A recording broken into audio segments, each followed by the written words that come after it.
তো তারিখটা ছিল 20 মে 2025। তো এই ছেলের হচ্ছে জন্মদিন, আমার এক ভাইপো, তার বার্থডে সেলিব্রেশন হয়েছিল 1 বছরের। তো সেই জন্য আমাদেরকে নিমন্ত্রণ করা হয়েছিল পুরো পরিবারকে। তো সেই দিনের কী কী আয়োজন করা ছিল সেটা তোমরা বন্ধুদের কাছে শেয়ার করছি, দেখে নাও বন্ধু। প্রথমে ছিল আমাদের ভেজিটেবিল চপ, তারপর ছিল আমাদের হচ্ছে রুমালি রুটি। এই হচ্ছে রুমালি রুটির পিসগুলো খুব বড় বড় ছিল, তো আমি অলরেডি এক পিস নিয়েছি প্রথমে, তারপর আবার নিয়েছিলাম। তারপর ছিল আমাদের রাজমা, এটা হচ্ছে রাজমাটা। প্রত্যেকটা আইটেম যেন অপূর্ব করেছিল। অবশ্য দাদা আর বৌদি দুজন মিলে একসাথে রান্না করেছিল, সব প্রতিটা আইটেম একসাথে করেছিল। তারপর আমাদের চলে এলো পোলাও, বাসন্তী পোলাও, খুব সুন্দর।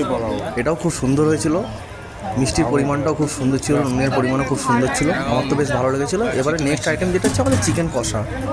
চিকেন কষাটা মানে জাস্ট অপূর্ব অপূর্ব, এত সুন্দর হয়েছিল চিকেন কষা আর বাসন্তী। আমি তো 3বার নিয়েছিলাম। তারপর আমাদের পড়ে গেল আমের চাটনি, এবং আমের চাটনি পড়ে যাওয়ার পর আমাদের পাতে পড়ে গেল পায়েস। পায়েস তো জন্মদিনের ব্যাপার, বাচ্চা ছেলে তো অলরেডি পায়েসটা। তারপর আমাদের ছিল পাঁপড়, এই পাঁপড় ছিল।